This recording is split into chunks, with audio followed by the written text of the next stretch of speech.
Oh, c'était magnifique la louange. Nous allons prier. Père de grâce, je loue encore ton Saint-Nom ce matin. Je te bénis ce matin. Je te célèbre ce matin. Rien ne peut nous rendre plus heureux, sachant que tu es avec nous. Et même quand nous marchons dans la vallée de l'ombre de la mort, nous ne craignons aucun mal, car tu es le Dieu vivant, le Dieu tout-puissant, qui nous tient la main en tout lieu. La preuve est que, Seigneur, on n'était pas parfait, on était dans les ténèbres, on était dans le mensonge, on était dans toutes sortes de ténèbres. Mais ça ne t'a pas empêché, ô Dieu vivant, d'aller jusqu'à dans les profondeurs des ténèbres, pour venir nous racheter, pour venir nous arracher. Oh, ce matin, mon Dieu, mon roi, nous voulons juste te célébrer pour ton amour que tu as pour nous, Père éternel.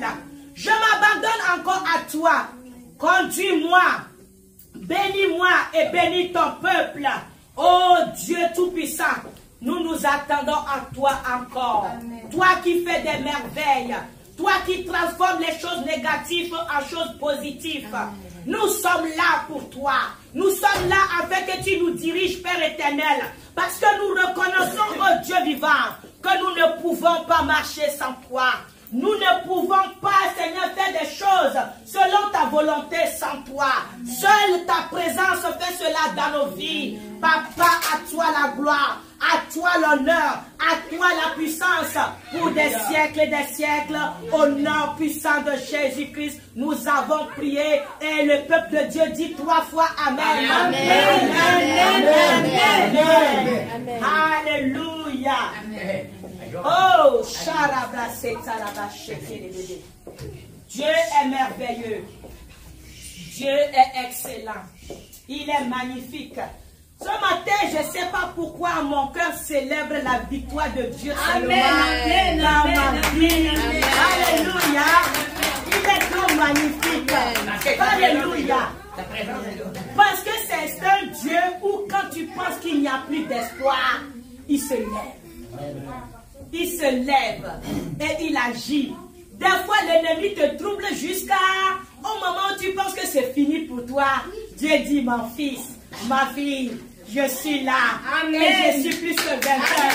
Alléluia. C'est ce Dieu-là que nous adorons. C'est ce Dieu-là qui nous a rachetés.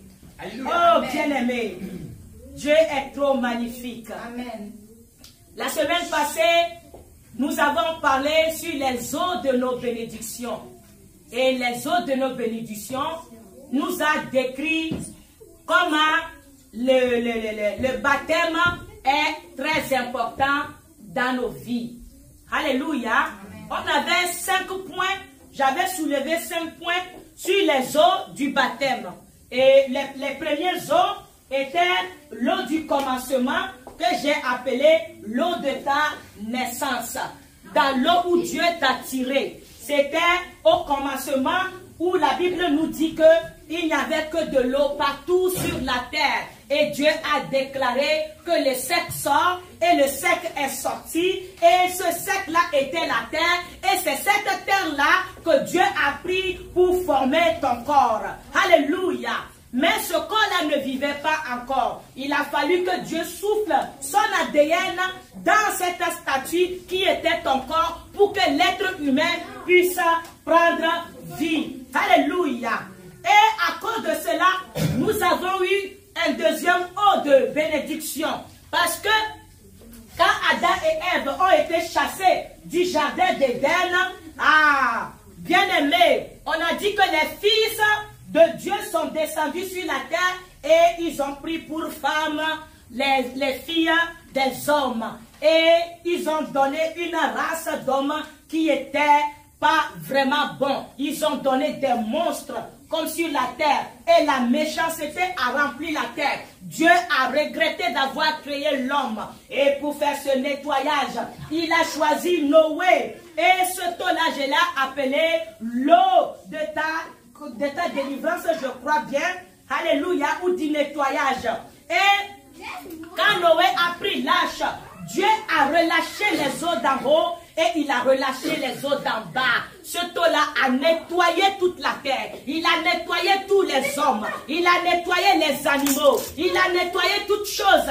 Tellement il a nettoyé, quand Noé est sorti et sa famille, ils n'ont pas vu, la Bible ne nous a pas dit qu'il marchait sur des cadavres. Dieu avait enterré toutes choses. Il a enterré, il les a tous mis dans une sorte de prison. Et la Bible nous dit que c'était une forme de baptême que Dieu avait fait avec Noé. Et c'était une baptême, alléluia, de bonne conscience.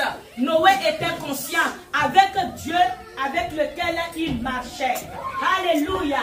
Les enfants, s'il vous plaît. Donc c'était le deuxième eau de baptême, l'eau du déluge. Alléluia.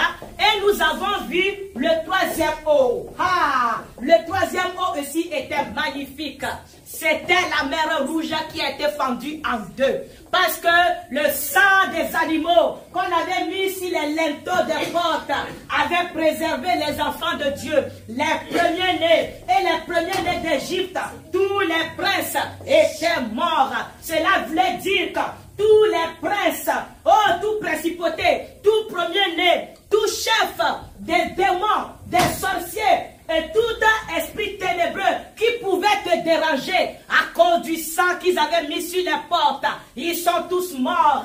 Ils ne peuvent pas rien te faire. Et à cause de ce sang, oui, le Pharaon a libéré le peuple de Dieu pour qu'il parte.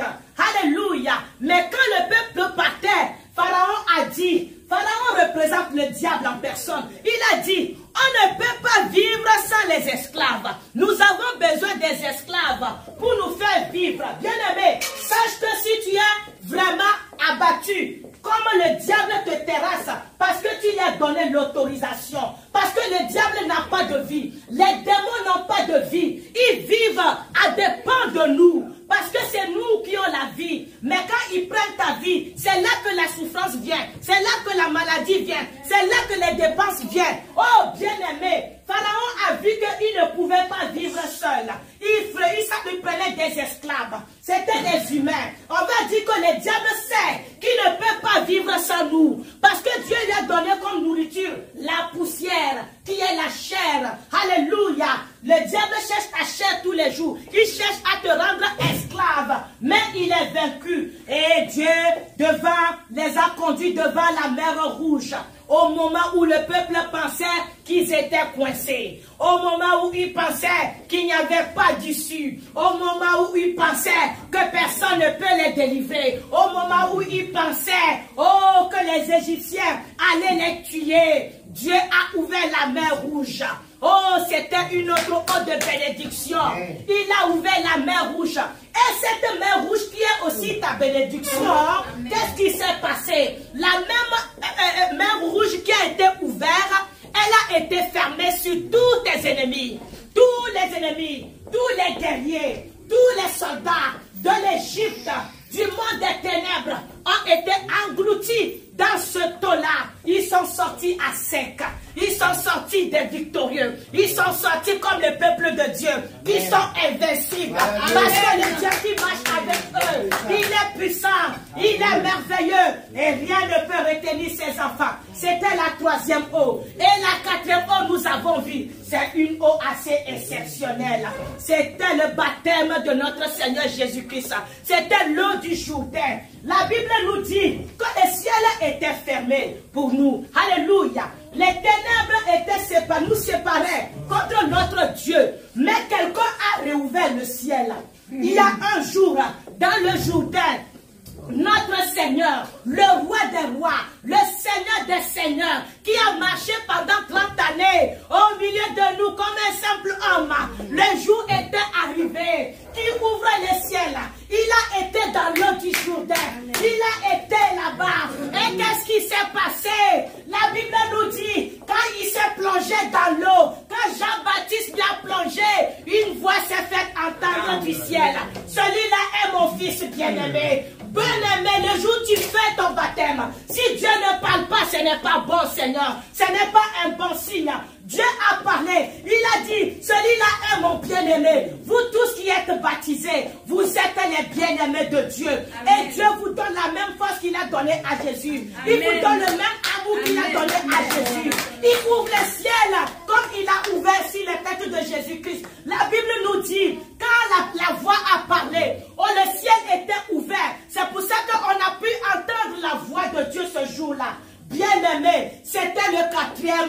haut de bénédiction. Mais le cinquième, on n'a pas pu le développer. Aujourd'hui, nous allons voir le cinquième haut de bénédiction que Dieu a préparé pour nous. Alléluia. Amen. Vous êtes prêts? Vous êtes prêts? Amen. Vous êtes les champions de Dieu sur la terre. Amen. Vous êtes appelés à transformer votre entourage. Amen. Vous êtes appelés à faire des choses glorieuses. Amen. Dieu de miracles n'a pas changé. Amen. Il vous appelle à faire des miracles. L'impossible pour les hommes, vous le ferez au nom de Jésus-Christ. Alléluia. Nous allons aller dans la Bible. Il me plaît encore d'acclamer mon Dieu. Alléluia.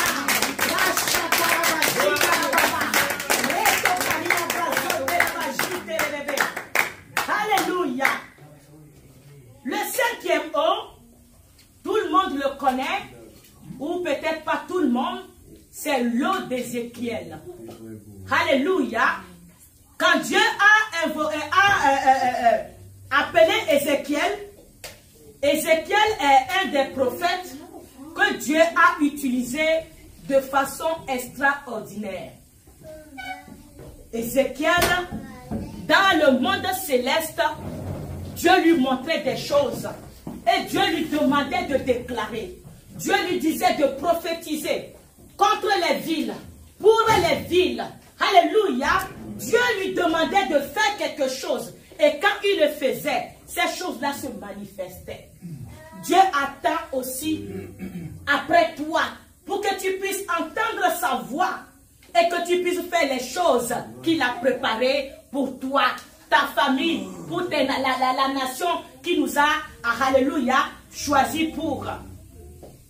Les eaux, le cinquième eau, je l'ai appelé le baptême du Saint-Esprit. Alléluia. Il y a le baptême d'eau et il y a le baptême du Saint-Esprit.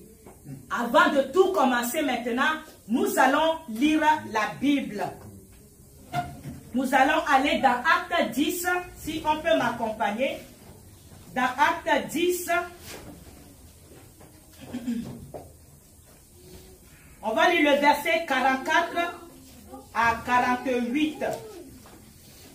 Nous avons beaucoup à lire aujourd'hui. Acte 10.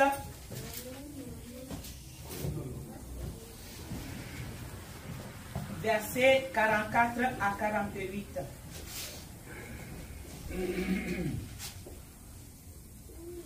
Alléluia. Comme Pierre prononçait encore ces mots, le Saint-Esprit descendit sur tous ceux qui écoutaient la parole. Le Saint-Esprit descendit sur tous ceux qui écoutaient la parole. Tous les fidèles circoncis qui étaient venus avec Pierre furent étonnés de ce que le don du Saint-Esprit était aussi répandu sur les païens. Car ils les entendaient parler en langue. Et glorifiaient Dieu. Alors, Pierre dit, peut-on refuser l'eau du baptême? Ceux qui ont reçu le Saint-Esprit aussi bien, l'eau du baptême à ceux qui ont reçu le Saint-Esprit aussi bien que nous. Il ordonna qu'ils fussent baptisés au nom du Seigneur. Sur quoi ils le prièrent de rester quelques jours. Je vais donner des détails. Alléluia. L'apôtre Pierre, qui est nommé Simon, alléluia, a été visité à un moment donné où il priait. Alléluia. Il a été visité d'une manière extraordinaire. Si on veut lire, on n'aura pas assez de temps, c'est pour ça qu'on a coupé. Donc, il a vu en vision tous les animaux que Dieu avait déclarés impurs sur une natte qui est descendue du ciel. Et Dieu lui-même lui a dit, tue-les et mange. Alléluia. Il a refusé dans sa vision de manger. Dieu l'a répété 3 fois. Il a dit à Dieu, oh mon Dieu, je suis désolé, je n'ai jamais mangé rien d'impur de toute ma vie. Je n'en mangerai pas. Et la vision lui a quitté. Quand la vision l'a quitté, il y a quelqu'un qui a envoyé des gens. Alléluia, j'ai oublié son nom, si quelqu'un peut m'aider. Non. Je pense que c'est Agabus qui avait envoyé des gens pour pouvoir parler avec Pierre. Parce que lui aussi, dans son coin, il a été visité. Mais cet homme-là était considéré comme un païen. Quelqu'un qui ne croit pas en Dieu. Quelqu'un qui ne fait pas partie du peuple de Dieu. Alléluia. Et avant que les gens n'arrivent, Dieu lui a dit, en fait, cet homme, ces hommes-là qui sont venus vers toi. Non, c'est pas lui. Donc, Dieu lui a dit, ces hommes-là qui sont venus te chercher, lève-toi et suis-les. C'est pour eux que je t'ai montré la vision. Et quand ils sont arrivés, il les a suivis et il a été chez eux. Chez les Juifs, c'était interdit de rentrer dans les maisons des étrangers. Parce que vraiment, on les considérait comme des gens impurs. Corneille. Ah, ok. Donc, vraiment, on les a considérés comme des gens étrangers et impurs. Donc, tu ne pouvais pas rentrer dans la maison d'un étranger comme tu veux. Quand tu sortais de là, il fallait faire des sacrifices encore. Bien aimé, Pierre a été jusque là. Et quand il est arrivé, à sa grande surprise, l'homme lui a dit, voici comment Dieu m'a visité. Un ange est venu me dire, je dois te parler pour que toi tu puisses me parler des choses de Dieu. Et Pierre a commencé à parler de notre Seigneur Jésus-Christ. Et eux tous qui étaient là-bas, ils étaient remplis du Saint-Esprit. Ils ont été baptisés du Saint-Esprit. Pendant que Pierre était en train de parler, ils ont commencé à parler en langue. Ils ont commencé à faire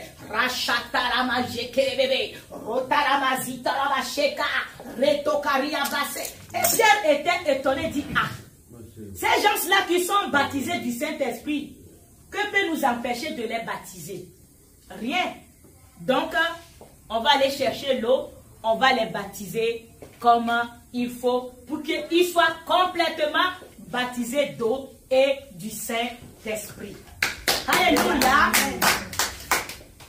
Vous allez voir pourquoi le baptême du Saint-Esprit est très important. Nous allons aller dans Acte 19 encore. Dans Acte 19, cette fois-ci, nous allons lire le verset 1 et 6. Acte 19, verset 1 à 6. Pendant qu'Apollos était à Corinthe, Paul, après avoir parcouru les hautes provinces de l'Asie, arriva à Éphèse. Ayant rencontré quelques disciples, il leur dit, avez-vous reçu le Saint-Esprit? Quand vous avez cru, il lui répondit, nous n'avons même pas entendu dire qu'il y ait un Saint-Esprit. Hey, nous n'avons même pas entendu parler qu'il y avait un Saint-Esprit. On continue. Il dit, de quel baptême avez-vous donc été baptisé? Il répondit, le baptême de Jean. Alors Paul dit, Jean a baptisé du baptême de repentance, disant au peuple de croire en celui qui venait après lui, c'est-à-dire en Jésus. Lorsque Paul leur eut imposé les mains, sur ces paroles, Lorsque Paul leur eut imposé les mains, le Saint-Esprit survint sur eux et il parlait en langue et prophétisait. Alléluia. Bien-aimé, Paul n'a pas marché avec Jésus-Christ. Paul a eu la révélation de Jésus-Christ comme toi et moi. On n'a pas vu Jésus-Christ physiquement. Les autres apôtres l'ont vu physiquement. Alléluia. Mais Paul, lui, il a eu la révélation de Jésus-Christ. Bien-aimé. Et il a été baptisé d'eau et du Saint-Esprit.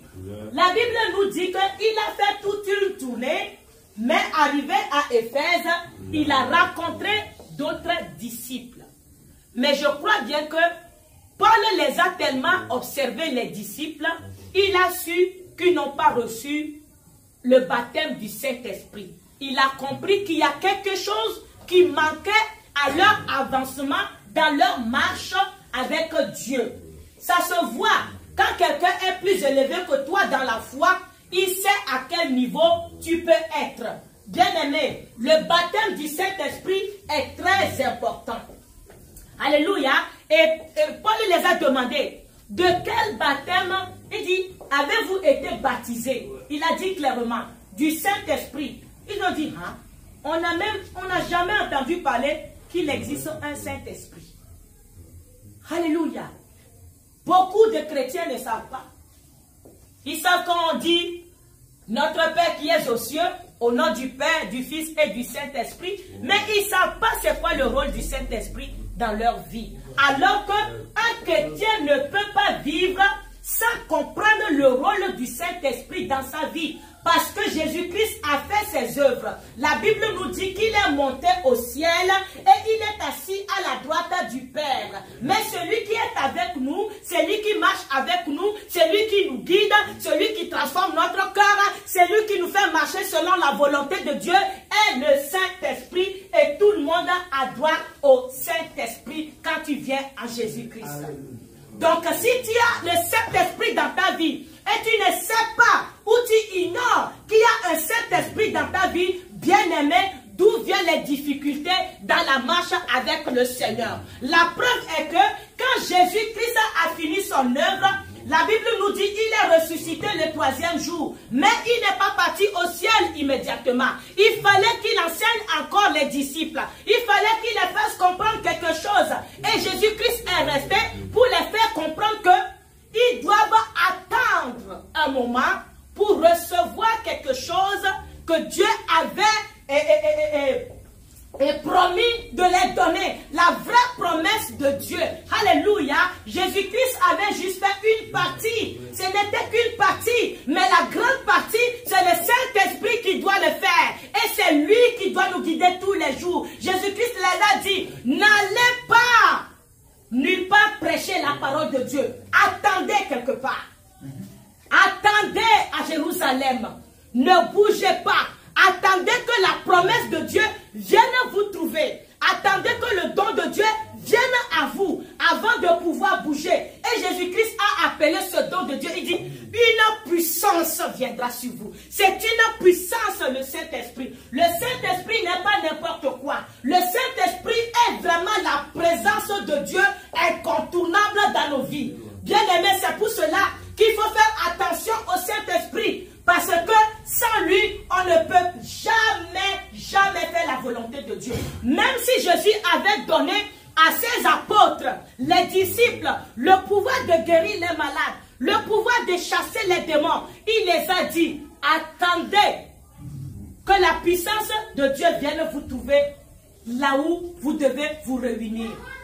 Et la semaine passée, quand j'ai parlé des eaux de bénédiction, à chaque fois que les eaux de bénédiction agissent dans nos vies, ça nous prend un temps dans le désert. Et je l'ai appelé, c'est un temps de retraite. Un temps où tu es seul à seul avec ton Dieu. Et nous avons vu que Jésus-Christ, même quand il est sorti dans les eaux du baptême, Dieu lui a conduit dans le désert. C'est Dieu qui l'a conduit dans le désert. Alléluia.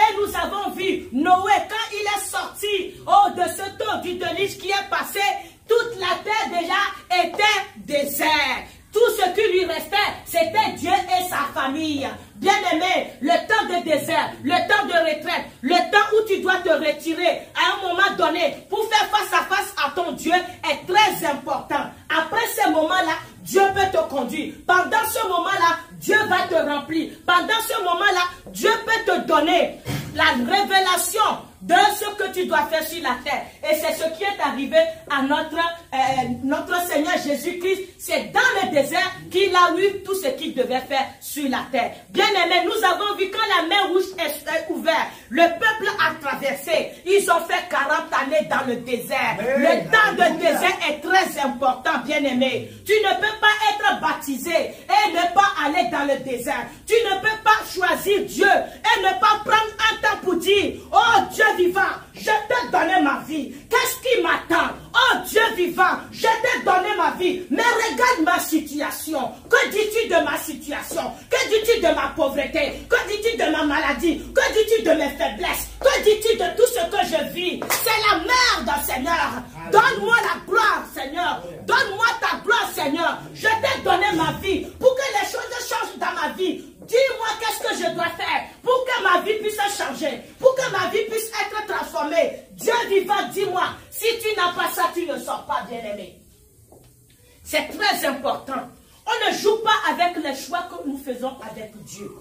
La plupart du temps, qu'est-ce qui se passe? Il y a trop de distractions autour de nous. Ce qui nous empêche de prendre un temps dans le Seigneur. Ça ne t'empêche pas d'aller travailler. Tu peux aller travailler, mais tu limites tes discussions avec les amis. Tu limites ta façon de faire. Tu dis, ça ce n'est plus important pour moi. Je veux que le temps que j'utilise pour regarder le TikTok, je vais le donner à Dieu pour recevoir quelque chose. Le temps que j'utilise pour aller voir Stéphane, pour qu'on prenne un café, je pense que je vais l'éliminer pour un temps. Le temps que Dieu me remplisse. Le temps que j'utilise pour parler avec Julie au téléphone, des choses inutiles, je vais l'utiliser pour que Dieu puisse me faire quelque chose. Bien-aimé, c'est de ça que je parle. Amen. Donc nous voyons qu'ils ont été dans la chambre haute pendant un bon moment avant que le don de Dieu ne vienne. Alléluia. Je ne vais pas lire, mais la Bible nous dit que quand ils étaient dans la chambre haute, comme la parole de Dieu avait dit qu'ils devaient être 12 apôtres, ils ont décidé de choisir un 12e parce que, comment il s'appelle, Judas était comme retiré du milieu des 12 apôtres. Mais il fallait absolument 12 apôtres. Bien aimés, ils ont fait un mauvais choix. Vous savez pourquoi? Parce qu'ils n'ont pas entendu le don de Dieu avant d'agir. Jésus a dit, attendez, attendez, n'allez nulle part. Restez dans la présence de Dieu, priez. Mais pendant qu'ils étaient en train de prier, il y a eu quand même cette parole qui est venue dans le cœur de Pierre. Bien aimé, ce n'est pas tout le moment que Dieu parle. Il y a des moments, tu peux penser que c'est Dieu qui a dit, parce que c'est écrit dans sa parole, mais tu es complètement dans les champs. C'est pour ça que Dieu a dit, attendez la puissance de Dieu, le don de Dieu, avant de faire quelque chose. Mais, comme ils ont pensé qu'ils étaient dans la bonne voie, ils ont choisi Matthias comme le 12e apôtre pour remplacer Judas. Mais Matthias n'a rien fait du nom des apôtres. On n'entend pas parler de lui. Si ce n'est que ce moment-là qu'on a entendu parler de lui, qu'on l'a choisi. On l'a tiré par le sort. C'est qui? Ah, c'est le nom de Matthias. Acclamez Jésus. Le nom de Matthias est sorti, mais ils l'ont choisi sans la présence de Dieu, sans la puissance de Dieu. Donc, dans nos choix aussi dans la vie, nous pouvons faire les choix sans la présence de Dieu. Et ces choix-là sont comme morts. Ils ne sont pas actifs. Ils ne nous donnent aucun profit. Matthias n'a pas donné de profit dans vraiment ce qu'ils ont fait en ce moment-là. Alléluia. C'est ça que Dieu veut que vous compreniez. Que la présence du Saint-Esprit, l'union que vous avez faite avec Dieu, qui est le Saint-Esprit dans votre vie, il est très important de pouvoir l'écouter, de pouvoir être attentif à la voix de Dieu. La voix de Dieu n'est pas, choisie pour certaines personnes seulement, non. Mais ceux qui ont choisi de l'écouter l'entendent. Alléluia. C'est pour ça que Jésus-Christ dit, mes brebis entendent ma voix. Et ils ne suivront jamais un étranger parce qu'ils reconnaissent ma voix. Comment tu vas faire pour reconnaître la voix de Dieu et la voix du méchant ou du diable dans ta vie? Parce que la Bible nous dit que le diable se déguise en un âge de lumière. Bien aimé, c'est un gros menteur, le diable. Il sait comment manipuler l'être humain. C'est pour ça que Dieu nous a donné le Saint-Esprit. Parce que le Saint-Esprit est au-dessus de tous les esprits. Le Saint-Esprit est Dieu lui-même dans notre vie. Le Saint-Esprit est au-dessus de tous les anges. Le Saint-Esprit est au-dessus de tout esprit, de toute domination, de toute autorité, de toute chose dans ta vie. Le Saint-Esprit est l'alpha. Il est le premier. Il est le commencement et la fin. Alléluia. Le baptême du Saint-Esprit est très important. Et nous allons voir à quoi ça nous sert, le baptême du Saint-Esprit. C'est là où nous allons aller dans les eaux d'Ézéchiel pour mieux comprendre la présence du Saint-Esprit dans nos vies. Ça sert à quoi? La Bible nous dit déjà dans l'Acte des Apôtres que la présence du Saint-Esprit, la puissance du Saint-Esprit nous aidera à témoigner. Alléluia. C'est ça qui aidera tout le monde à pouvoir rester gaillardement. Jésus-Christ est le Seigneur des Seigneurs. Peu importe tout ce que tu me dis, moi je sais et je le vis. Jésus-Christ est le Dieu Tout-Puissant. Tu ne viendras pas rien changer. Le Saint-Esprit est celui qui nous convainc de la parole de Dieu. Est celui qui nous éclaire. Elle est la lumière pour nous. La Bible nous dit qu'elle est notre consolateur. Nous avons besoin de ce consolateur au moment où tout est sombre autour de nous. Le Saint-Esprit ne vient jamais dans la vie de quelqu'un pour le taper. Au contraire, il est venu te consoler. Là où tu vois qu'il n'y a pas d'issue, le Saint-Esprit te dit, tu es enfant de Dieu. Tu es le fils de Dieu. Tu es le bien-aimé de Dieu. Ne crains rien. Tu es tombé, relève-toi en marchant. On doit aller tout droit. C'est ça le rôle du Saint-Esprit. Et quand nous le négligeons, vous allez voir, moi je l'ai vécu à plusieurs fois. Aujourd'hui, je n'ai pas le temps de témoigner. À tout moment où j'avais négligé le Saint-Esprit, où je n'étais pas conscience que le Saint-Esprit devait travailler dans ma vie comme Dieu le demandait. Non, c'était quand tu tombes dans la noirceur. Dans la noirceur, c'est la noirceur totale. La preuve est que j'étais enfant de Dieu, jeune bébé spirituel. J'ai essayé de me suicider parce que je ne connaissais pas le Saint-Esprit. Alléluia. Je ne connaissais pas le Saint-Esprit. Donc, c'est très important de connaître le Saint-Esprit. Nous allons dans Ézéchiel 47. Ézéchiel 47. Vous savez, la Bible nous fait souvent, nous donne toujours des images qui sont un peu floues. Et s'il n'y a pas quelqu'un pour te l'expliquer, souvent c'est difficile. Le mois passé, nous avons parlé de l'esprit d'impudicité. Alléluia. Et dans ce mois-là, nous avons vu que les eaux sur lesquelles l'esprit d'impudicité se tenait étaient les peuples, étaient des nations, étaient des langues. Alléluia. C'était les peuples de toute la terre. Nous allons revoir encore les eaux ici. Ça va être en deux images. Je pourrais vous expliquer comme il se doit. Donc, dans Ézéchiel, nous allons commencer par verset 3 pour gagner du temps. Ézéchiel 47, verset 3. Lorsque l'homme s'avança vers l'Orient. Lorsque l'homme s'avança vers l'Orient, il avait dans la main un cordeau. Il avait dans la main un cordeau. Il mesura 1000 Et coudées. il mesura 1000 coudées. Il me fit traverser l'eau. Il me fit traverser l'eau. Et j'avais de l'eau jusqu'aux chevilles. On va faire une pause parce que nous avons vraiment des enfants au milieu de nous. Ézéchiel est un prophète que Dieu avait choisi pour vivre des choses extraordinaires avec lui et pour nous donner aussi une sorte d'éclairage sur la parole de Dieu. Alléluia.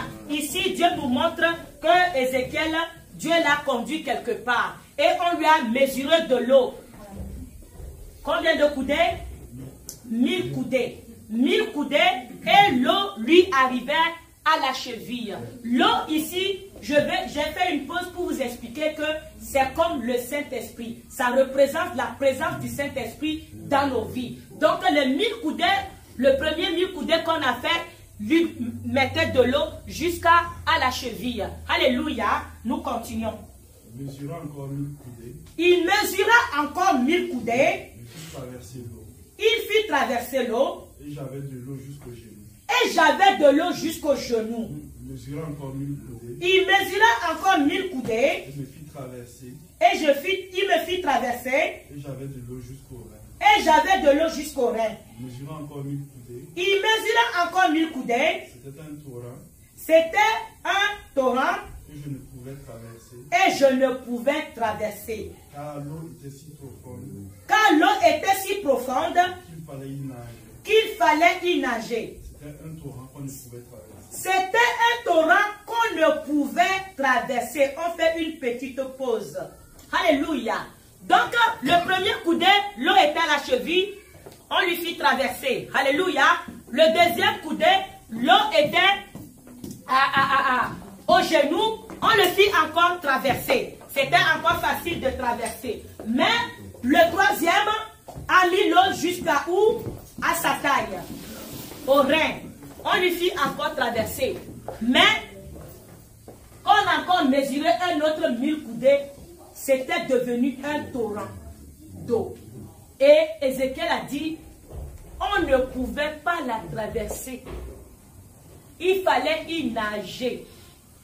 J'ai dit que la présence de ce taux-là représente la présence du Saint-Esprit dans nos vies. Alléluia. Donc, le Saint-Esprit peut être dans nos vies, mais être un peu inutile où il est à notre cheville. Alléluia. Parce qu'on est inconscient de sa présence, parce qu'on peut encore bouger, on peut encore vivre comme on vivait dans le passé, parce qu'on est capable de marcher comme il faut, même si on est dans l'eau. Mais quand le Saint-Esprit te remplit jusqu'à un niveau qu'on appelle le genou, là tu commences à marcher encore, mais tu prends conscience un peu de sa présence. Alléluia. Par des moments, tu peux t'arrêter pour dire, ah, c'est difficile d'avancer comme il faut. Mais on a encore mesuré une autre quantité du Saint-Esprit, c'est arrivé jusqu'à la taille. Là, tu peux marcher, tu prends un peu plaisir quand même, tu dis, ah, c'est merveilleux d'être dans ce taux-là. Alléluia. Mais c'est pas assez, c'est pas ce que Dieu veut pour nous. Quand on a encore mesuré, il ne pouvait plus marcher. Dieu veut que tu ne marches plus selon ta volonté. Amen. Alléluia. Ce que Dieu cherche en nous donnant le Saint-Esprit, c'est de pouvoir marcher selon sa volonté à lui. Amen. Et nul ne peut faire la volonté de Dieu s'il n'est pas conduit par le Saint-Esprit. C'est impossible. Impossible. Impossible de marcher selon la volonté de Dieu sans le Saint-Esprit. La preuve est que Pierre, je dis toujours, je parle de Pierre toujours, c'est lui, il a renié Jésus-Christ 3 fois avant que le coq ne chante. Mais quand ils sont allés dans la chambre haute, quand le Saint-Esprit est descendu, c'est Pierre qui est sorti. Celui qui se cachait, celui qui ne voulait pas qu'on reconnaisse que c'était lui qui marchait avec Jésus. C'est lui qui est sorti, il a dit, le Jésus que vous avez crucifié, il ne les a pas cachés. Il a eu la force. Dieu lui a donné la force. Le Saint-Esprit qui est venu à lui, lui a donné l'autorité sur tous les esprits qui étaient opposés à l'œuvre du Christ. Il était au-dessus d'eux et il a dit, Jésus que vous avez crucifié, vous pensez que vous l'avez tu es. Maintenant, c'était la volonté de Dieu. Dieu l'avait déjà annoncé d'avance que le Christ viendra et on le crucifierait. En fait, vous avez fait les desseins de Dieu. Mais laissez-moi vous dire, ce Jésus-là qui était venu, c'est lui le véritable Dieu. C'est lui le Dieu tout-puissant. C'est lui le Dieu de tous les âges. Alléluia, que vous avez repoussé. Et la Bible nous dit ce jour-là, environ 3000 personnes se sont données à Jésus-Christ. Une église a commencé. Amen. Une grande église a commencé ce jour-là. Mais sans la présence du Saint-Esprit dans la vie de Pierre, qui était caché, qui n'était pas capable de dire je suis chrétien, qui n'était pas capable de dire je connais Jésus, qui n'était pas capable de dire je mangeais avec Jésus, il n'était pas capable de dire Jésus m'a lavé les pieds, il n'était pas capable de dire Jésus m'avait donné la puissance, je guérissais les malades. À cause du Saint-Esprit, il est sorti la tête haute. Et c'est ce que Dieu veut pour chacun de nous. Quand le Saint-Esprit prend le parfait contrôle dans ta vie, tu marches sur les serpents et les scorpions. Tu marches sur toute forme de ténèbres dans ta vie. Alléluia. Parce que tu te laisses guider par le Saint-Esprit. Et c'est ce que Dieu veut de chacun de nous. Donc Ézéchiel nous montre que quand l'eau était devenue une torrent, alléluia, il ne pouvait plus marcher. Il ne pouvait plus faire sa volonté. Donc ça veut dire que chaque personne qui reçoit Jésus, la Bible est claire là-dessus. Chacun de nous qui ont dit, j'accepte Jésus-Christ comme Seigneur et Sauveur, le Saint-Esprit vient habiter en nous. Mais à quel niveau il est en ce moment dans ta vie? Est-ce que le Saint-Esprit est au niveau de ta cheville? Est-ce que le Saint-Esprit est au niveau de ton genou? Vous voyez l'exemple que Dieu nous donne. Si le Saint-Esprit reste au niveau de ta cheville, ça veut dire que tu marches sur Dieu, tu marches sur tes biens, tu marches sur... Alléluia, vous comprenez? Tes biens, ta bénédiction, tu n'es pas encore comblé. Il est encore en bas. Tu ne peux pas le prendre. Mais quand ta bénédiction monte, il monte jusqu'à... Tu es immergé dans ta bénédiction. Tu ne peux pas ne pas profiter de cette bénédiction. Alléluia. C'est ce que Dieu veut. Que tu nages dans ta bénédiction. Que tu nages paisiblement. Que tu te laisses guider. Alléluia. C'est ce que Dieu veut pour chacun de nous, bien-aimés. Acclamons notre Dieu qui sait faire les choses. Dieu sait faire les choses. Dieu sait faire les choses. Alléluia. C'est un Dieu puissant que Dieu t'a donné. Il est puissant. C'est un don puissant. Un don redoutable. Quand l'ennemi sait que tu es accroché au Saint-Esprit, il a les maux de tête. Il a les maux de tête. Quand je préparais ce message, hier j'étais ici, je priais. Je voyais les gens rentrer. Mais ces gens-là, ce n'étaient pas des vraies personnes. C'était des personnes comme des esprits impurs qui voulaient rentrer. J'étais là, je dis, tu ne rentres pas. J'en ai vu une, deux, trois, plusieurs fois. Ils sont venus sur toute forme de forme, mais je les ai interdits de rentrer. Ils n'entreront pas ici. Alléluia. Tu ne sortiras pas d'ici non plus sans être rempli du Saint-Esprit aujourd'hui. Il faut que tu sois inondé pour que ta bénédiction te trouve là où tu es. Pour que tu nages dans ta bénédiction. Pour que tu nages dans le bonheur. Pour que tu nages dans la puissance. Pour que tu nages dans la force. Pour que tu nages dans la paix. Alléluia. Bien-aimés, nous allons continuer. Quel verset on était arrivé? Vous allez voir ce que le Saint-Esprit fait encore dans votre vie. Je pense qu'on était arrivé au verset 6. Il me dit, as-tu vu, fils de l'homme? Et il me ramena au bord du torrent. Et il me ramena au bord du torrent. On l'a fait sortir de l'eau. Parce que des fois, quand tu nages dedans, tu ne vois pas bien. Dieu voulait le faire voir autour de ça. Qu'est-ce qui se passe autour de ce taux-là? Qu'est-ce qui se passe autour du Saint-Esprit? Alléluia. On continue verset 7. Quand il m'eut ramené, voici, il y avait sur le bord du torrent, beaucoup d'arbres de chaque côté. Beaucoup d'arbres de tous les côtés. Il me dit, cette eau coulera vers le district oriental. Coulera vers les districts orientaux. Descendra dans la plaine. Il descendra dans la plaine. Et entrera dans la mer. Lorsqu'elle se serait jetée dans la mer. Lorsqu'elle se sera jetée dans la mer. Les eaux de la mer deviendront sel. Les eaux de la mer deviendront sel. J'ai parlé de l'esprit d'impudicité qu'on a parlé du mois passé. On a dit qu'il était assis sur les eaux. Et les eaux, la Bible nous explique que ces eaux-là représentent des peuples, des nations et des langues. Alléluia. Ce qui veut dire que quand le Saint-Esprit vient sur toi, il te conduit. Quand toi-même tu es rempli, partout où tu iras, alléluia, tu respires du sainteté. Là où tu iras, tu rendras saint cet endroit. Quand tu vas dans une famille où il n'y a pas la paix, ta présence va amener la paix dans cette famille.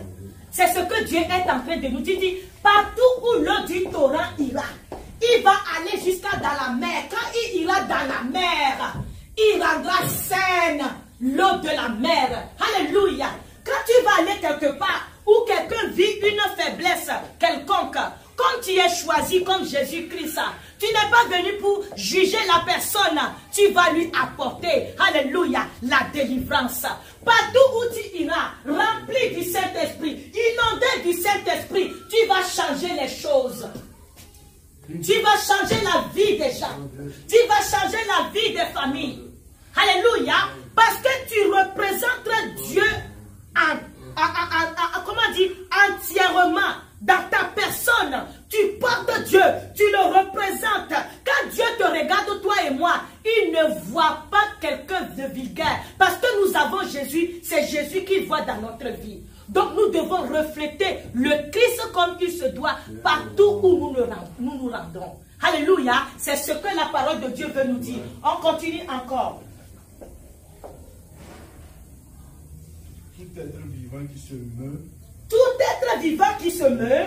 Vivra partout où le courant coulera. Vivra partout où le courant coulera.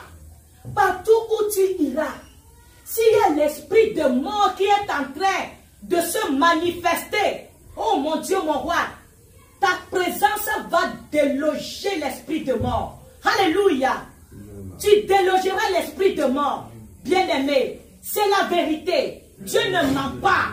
Dieu ne ment pas. Parce qu'il est saint. Notre Dieu est saint. Il n'y a pas de mensonge en lui. On continue. Alléluia. Il y aurait une grande quantité de poissons. Il y aura une grande quantité de poissons. Car là où cette eau arrivera. Car là où cette eau arrivera. Les eaux deviendront saines. Les eaux deviendront saines. Et tout vivra partout où. Et tout vivra partout où. Parviendra le torrent. Parviendra le torrent. Les pécheurs se tiendront. Les pécheurs se tiendront. Sur ses bords. Tous les bords. Depuis Anguidé. Depuis Anguidé. Jusqu'à l'Aigle. On n'a même pas besoin de ça. Alléluia. On va sauter. On va aller verset 11. Verset 11. Oui. Ces marées et ces fosses. Ces marées et ces fosses ne sont point assainies. Ne sont point enseignis. Seront abandonnés au ciel. Ils seront abandonnés au ciel. Je vais vous expliquer quelque chose. La Bible nous dit que le torrent est allé jusqu'à dans la mer et tout ce qui est là-bas prendra vie. Alléluia. Mais on nous parle ici des marées. Vous savez, les marées, ce sont des eaux, comme des lacs qui sont isolés, des flaques d'eau qui sont isolées. Alléluia. L'eau du torrent ne peut pas aller jusque là-bas. Alléluia. L'eau du torrent, il se jette dans la mer. Vous allez voir comment Dieu a créé toutes choses. Tout eau finit pour toujours dans la mer. Mais les eaux du marais sont toujours sur place. Ça, c'est des gens de personnes qui viennent à l'église, qui écoutent la parole de Dieu. Ça ne leur dit rien. Ils ne veulent pas changer. Ce eau-là ne pourra pas les atteindre. Parce que dans leur propre volonté, ils ne veulent pas. Alléluia. Ils ne peuvent pas les toucher. Ils ne pourront pas bénéficier de l'eau du torrent. Dieu a fait le sacrifice à la croix pour nous, pour tous les êtres humains. Mais il ne force personne. Chacun, il nous a laissé le libre arbitre. Chacun décide s'il veut ou non. Alléluia. Donc les eaux du marais, ce sont les eaux qui sont tout autour de la mer, qui sont tout autour du, comment on appelle, du torrent, mais qui ne veulent pas changer. Dieu dit qu'ils seront abandonnés au sel. Ils ne seront pas assainis. Alléluia. Faisons attention à ce que nous choisissons. On continue. Sur le Torah, sur le torrent, sur ses bords de chaque côté, sur ses bords de chaque côté, croîtront toutes sortes d'arbres fruitiers. Leur feuillage ne se flétira point. Leur feuillage ne se flétira point. Et leurs fruits n'auront point de fin. Et leurs fruits n'auront point de fin. La Bible dit, partout où le Saint-Esprit te conduit, tu porteras des fruits. Tu es encore l'image de ce table-là. Tu porteras des fruits. Tu ne manqueras pas d'eau. Alléluia. Et les feuillages de ces arbres-là resteront toujours frais. Alléluia. On continue. Ils mûriront tous les mois. Ils mûriront tous les mois tes fruits. Parce que les eaux sortiront du sanctuaire. Parce que les eaux sortiront du sanctuaire. Leurs fruits serviront de nourriture. Leurs fruits serviront de nourriture. Et leurs feuilles de remède. Et leurs feuilles de remède. C'est ce que Dieu fait de toi quand tu laisses le Saint-Esprit t'inonder. Les fruits que tu portes, ça veut dire les paroles qui sortent de ta bouche. Alléluia. Nourris les gens autour de toi. Ça ne blesse personne. Les paroles qui sortent de ta bouche ne peuvent pas blesser quelqu'un. Parce que tu es rempli du Saint-Esprit, tu es inondé du Saint-Esprit. Ça redonne la vie là où il n'y a plus d'espoir. Alléluia. Et on dit que ces feuillages produisent des remèdes. Bien-aimé, tu peux vivre avec quelqu'un qui était dépressif. Alléluia. Pendant des années, Dieu t'envoie 2 semaines là-bas. Sa dépression disparaît. Oui. Parce que quand tu arrives, tu le regardes à cause de vos causeries. Tout ce qui sort de ta bouche est la parole de Dieu. La Bible nous dit que la parole de Dieu est vie. Donc la dépression n'est pas la vie. La dépression c'est la mort. Il vient venir déloger la dépression dans la vie de la personne. Bien aimé, ce que nous sommes en train de faire ici, soyons-en sûrs, si nous restons ici 2 semaines, sans bouger, on mange ici, on loue Dieu ici. On lit la Bible, on proclame. Dans 2 semaines, ce que vous allez être dehors, on ne va plus vous reconnaître. C'est vrai. Parce que nous sommes en train de nous nourrir de la puissance de Dieu. Et c'est ce que Dieu fait de toi.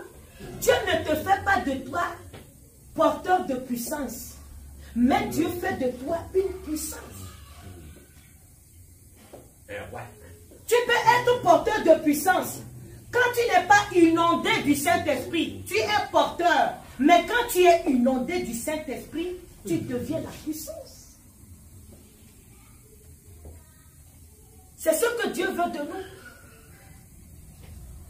Il y a 10 ans, je ne pouvais pas parler comme je parle. Amen.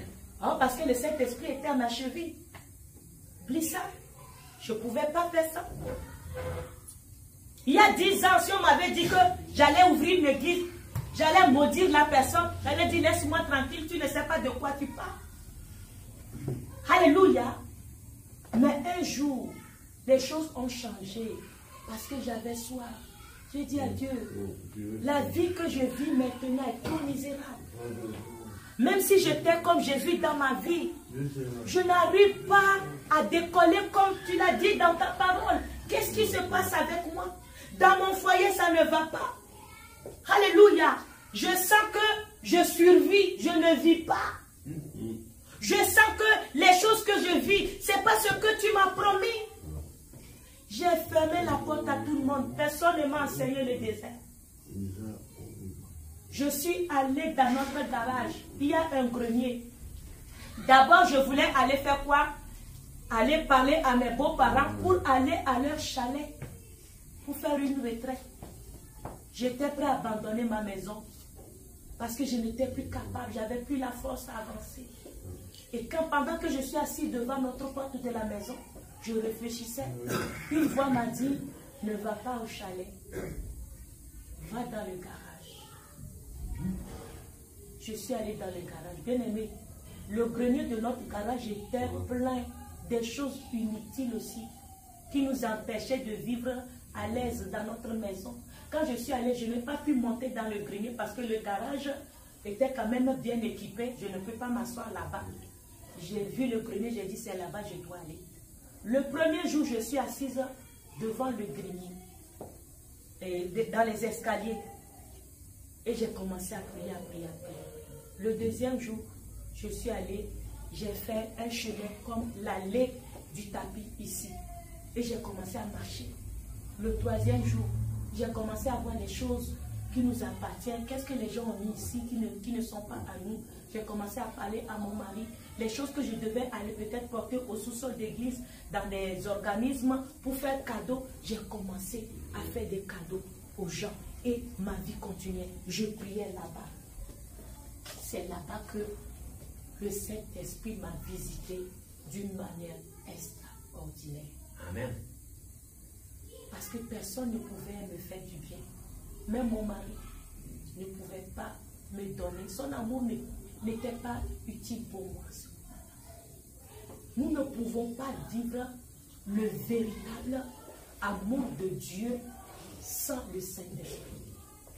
Nous ne pouvons pas vivre la puissance de Dieu sans ce baptême qu'on appelle le Saint-Esprit. C'est impossible. Nous avons besoin du Saint-Esprit pour faire toutes choses. Jésus-Christ a dit, il vous est avantageux que je m'en aille. Parce que si moi je ne m'en vais pas, le consolateur ne viendra pas.